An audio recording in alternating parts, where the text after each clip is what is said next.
पूर्वी की माँ शांति घरों में सफाई बर्तन का काम करती थी। पूर्वी जब साल भर की थी तभी उसके पिता ने दूसरी शादी कर ली और पूर्वी को उसकी माँ के साथ घर से निकाल दिया। उसके बाद से शांति ही खुद से मेहनत करके अपनी बेटी पूर्वी को पाल पोस रही थी। थोड़े बहुत पैसे जोड़कर शांति ने पास के एक स्कूल में पूर्वी का दाखिला करवा दिया। भाभी जी, कोई पुराना स्कूल का बस्ता और रोटी का डिब्बा रखा हो तो आप मुझे दे देना। वो मैंने पूर्वी का दाखिला स्कूल में करवा दिया है, कल से वो स्कूल जाएगी। हाँ, दीक्षा का एक बैग रखा है, वो लेती जाना। रोटी का डिब्बा, वो जो लंच बॉक्स है ना लाल वाला, वो ले ले। ठीक है भाभी जी, बहुत बहुत शुक्रिया। शांति जहाँ काम करती थी वहां से उसने बस्ता और रोटी का टिफिन ले लिया। वो स्कूल का बस्ता और रोटी का डिब्बा लेकर घर पहुंची तो पूर्वी की खुशी का ठिकाना नहीं था। माँ, ये मेरा स्कूल बैग है, अब मैं भी स्कूल पढ़ने जाऊंगी, बहुत मजा आएगा। पता है माँ, शीतल बता रही थी जब इंटरवल होता है ना तो सब बच्चे खाना खाते हैं, फिर एक साथ खेलते हैं, खूब मजा आता है। सब बच्चे रोजाना अच्छा अच्छा खाना लाते हैं, आप मुझे भी अच्छा अच्छा खाना देना। पूर्वी के चेहरे पर खुशी देखकर शांति बहुत खुश थी, पर वो जानती थी कि वो अच्छा अच्छा खाना अपनी बेटी को नहीं दे सकती। वो तो जो रूखा सूखा बनाती है वही उसके टिफिन बॉक्स में दे सकती है। अगले दिन शांति पूर्वी के लंच बॉक्स में रोटी और थोड़ी सी सब्जी रख देती है। पूर्वी स्कूल पहुंचती है। लंच टाइम में सब बच्चे अच्छा अच्छा खाना खा रहे थे। पूर्वी, चल लंच करते हैं, इंटरवल हो गया है। हाँ ठीक है, चल। शीतल, आज तू क्या लाई है लंच में? आज मैं सैंडविच लाई हूँ, और तू क्या लाई है?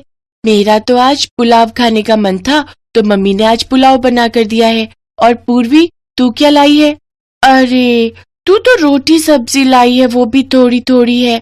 ये कोई लंच थोड़ी होता है। इतना बोरिंग। पूर्वी, ये तो तू अकेले बैठकर खा। सभी बच्चे मिलकर खाना खा रहे थे, पर पूर्वी बिल्कुल अकेली थी। वो अपनी थोड़ी सी सब्जी और सूखी रोटी अकेले ही खा रही थी। कुछ देर के लिए वो उदास हो गई, पर उसके बाद फिर से सब बच्चों का ध्यान पढ़ाई में लग गया तो वो इस बात को भूल गई। पर अब पूर्वी रोजाना ही थोड़ी सी सब्जी और रोटी लाने लगी। अब कोई भी बच्चा उसके साथ बैठकर लंच नहीं करता था। क्या पूर्वी, तू रोजाना ही रोटी सब्जी ले आती है? तेरे घर पर कुछ और नहीं बनता है क्या? छोड़ ना, देख आज मैं कितना टेस्टी लंच लाई हूँ, इसके चक्कर में सब ठंडा हो जाएगा। पूर्वी इस बात को लेकर उदास रहती थी कि क्लास के बच्चे उसका मजाक उड़ाते हैं। सब बच्चे मेरा मजाक उड़ाते हैं, बच्चे तरह तरह के लंच लाते हैं और मैं हमेशा रोटी सब्जी लेकर जाती हूँ। पर मैं जानती हूँ माँ के पास इतने पैसे नहीं है कि वो मुझे रोजाना तरह तरह के लंच दे सके। कोई बात नहीं, मैं वही रोटी सब्जी ही ले जाऊंगी। मैं माँ को परेशान नहीं कर सकती, वो पहले ही इतना काम करके थक जाती हैं। बड़ी मुश्किल से माँ पैसे कमाती है। अगर मैंने उन्हें कहा कि मुझे रोटी सब्जी की जगह कुछ और दो तो वो मेरी वजह से परेशान हो जाएंगी। नहीं नहीं, मैं उन्हें तंग नहीं करूंगी। कुछ दिनों बाद सब बच्चे एक पिकनिक पर चिड़ियाघर घूमने जा रहे थे।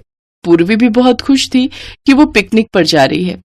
माँ, तुम्हें पता है हम सब बच्चे प्रिया मैम के साथ चिड़ियाघर घूमने जा रहे हैं। ये तो बहुत अच्छी बात है, पर बेटा ध्यान रखना, अपनी टीचर को बिल्कुल भी तंग मत करना, उनकी हर बात मानना। ठीक है माँ, मैं टीचर जी की हर बात मानूंगी, उन्हें कहे बिना कहीं भी नहीं जाऊंगी। अगले दिन पूर्वी अपने स्कूल के बच्चों के साथ चिड़ियाघर देखने के लिए जाती है। चिड़ियाघर शहर से बाहर था। सबने चिड़ियाघर देखा और वापसी लौटने लगे। तभी रास्ते में स्कूल की बस खराब हो गई। स्कूल की एक और बस आगे निकल गई थी। ड्राइवर मैकेनिक को लेने के लिए चला गया। उसे लौटने में काफी वक्त लग रहा था। बस में बैठे सभी बच्चों को भूख लगी और वो अपना अपना लाया हुआ लंच खाने लगे। पूर्वी ने अपना टिफिन खोला तो उसमें रोटी और सब्जी थी। पूर्वी जैसे ही अपनी रोटी सब्जी खाने लगी तभी उसने देखा कि उसकी टीचर के पास लंच है ही नहीं, वो ऐसे ही बैठी हुई है। मैम जी, आप लंच नहीं खा रहे? नहीं बेटा, बच्चों को बस में बिठाने के चक्कर में मेरा लंच वाला थैला मैं चिड़ियाघर में ही भूल आई। अब तो हम बहुत आगे निकल आए हैं और बस भी खराब हो गई है, इस वजह से मैं वापस जाकर ला भी नहीं सकती थी। कोई बात नहीं, तुम खाओ, जब हम स्कूल पहुंच जाएंगे तब मैं कुछ खा लूंगी। बच्चों, सब अपना अपना लंच करो। सब बच्चे आपस में मस्ती करते हुए अपना अपना लंच कर चुके थे। बच्चे नींद में थे तो सब बस में ही सो गए। ड्राइवर मैकेनिक को ले आया था। मैकेनिक बस को ठीक कर रहा था। भैया, अभी बस ठीक होने में कितना समय लगेगा? मैडम जी, अभी 1 घंटा और लग जाएगा, बाकी कोशिश कर रहे हैं थोड़ी जल्दी हो जाए। अगर 1 घंटा ठीक होने में लगा तो हमें स्कूल पहुंचते पहुंचते 2 घंटे तो मानकर चलो शाम के 7 बज ही जाएंगे। प्रिंसिपल मैडम को फोन कर देती हूँ, वो चिंता कर रही होंगी। अब तो मुझे भूख भी लगाई है। यहाँ आसपास तो सुनसान है, कुछ भी खाने को नहीं मिलेगा। अरे पूर्वी बेटा, सब बच्चे सो गए, तुम्हें नींद नहीं आई? थोड़ी देर सो जाओ। अरे तुमने लंच नहीं किया? मैडम जी आपने भी तो कुछ नहीं खाया, इसीलिए मैंने लंच अभी तक खोला ही नहीं। आप मेरे लंच में से थोड़ा खा लो। कितनी प्यारी बच्ची है, मेरे पीछे इसने कुछ भी नहीं खाया। इसके में से थोड़ा सा खा लेती हूँ ताकि ये भी खा ले। लाओ पूर्वी, मुझे दो, मैं थोड़ा खा लेती हूँ। क्या हुआ, लाओ।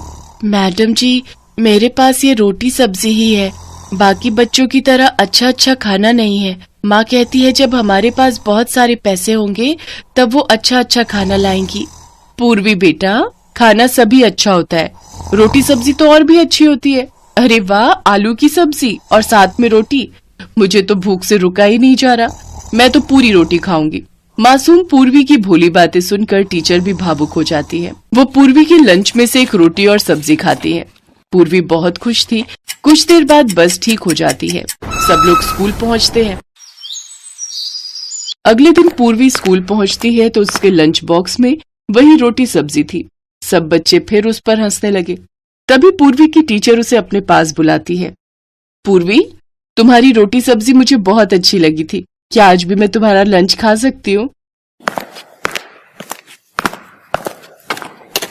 जी मैम, ये लीजिए। अरे, अगर तुमने मुझे ये टिफिन दे दिया तो फिर तुम क्या खाओगी? कोई बात नहीं मैम जी, मैं घर जाकर खा लूंगी। ऐसे कैसे? एक काम करो, आज तुम मेरा लंच खा लो, ठीक है? मैम पूर्वी को अपना लंच दे रही है। हाँ वही मैं देख रही हूँ, मैम अपना लंच कभी किसी को नहीं देती, हमसे तो उन्होंने कभी भी लंच शेयर नहीं किया। आपका लंच मैम जी?